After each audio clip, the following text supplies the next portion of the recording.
ಪಟ್ಟಣದ ಫರ್ನಿಚರ್ ಅಂಗಡಿಯೊಂದರಲ್ಲಿ ಕಳ್ಳತನ ಮಾಡಲು ಬಂದ ಬಾಲಕನನ್ನು ಹಿಗ್ಗಾಮುಗ್ಗಾ ಥಳಿಸಿ ಕೊಲೆ ಮಾಡಿ ಯಾರಿಗೂ ಗೊತ್ತಾಗದಂತೆ ಖಾಲಿ ನಿವೇಶನ ಒಂದರಲ್ಲಿ ಶವ ಎಸೆದು ಯಾರಿಗೂ ಗೊತ್ತಾಗದಂತೆ ಪ್ರಕರಣ ಮುಚ್ಚಿ ಹಾಕಲು ಯತ್ನಿಸಿದ आरोपीಗಳನ್ನು पत्ते हच्चुवली अतनी पोलिसರು यशस्वीयागिದ್ದಾರೆ.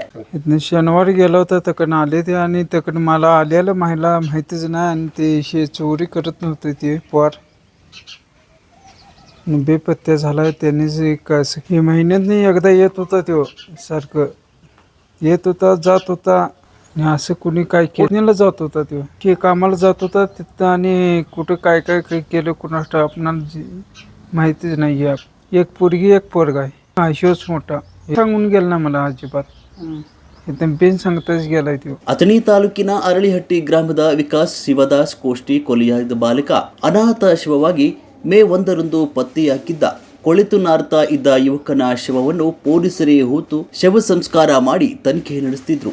ಹಲ್ಯಾಳ ರಸ್ತೆಯ ಶೆಡ್ ಒಂದರಲ್ಲಿ ಯುವಕನನ್ನು ಹಿಗ್ಗಾಮುಗ್ಗಾ ಥಳಿಸಿದ ಈ ಬಗ್ಗೆ ಮಾಹಿತಿಯನ್ನು सार्वजनिकरिंद कले हाकिद ಅಥಣಿ पोलीस कोले ಮಾಡಿರುವ विचार ಬೆಳಕಿಗೆ ಬಂದಿದೆ. पोरग गेलतो आम्हाला माहित नाही काय गेल्याला येत होतं जात होतं कवा बी यायचं कवा बी जायचं.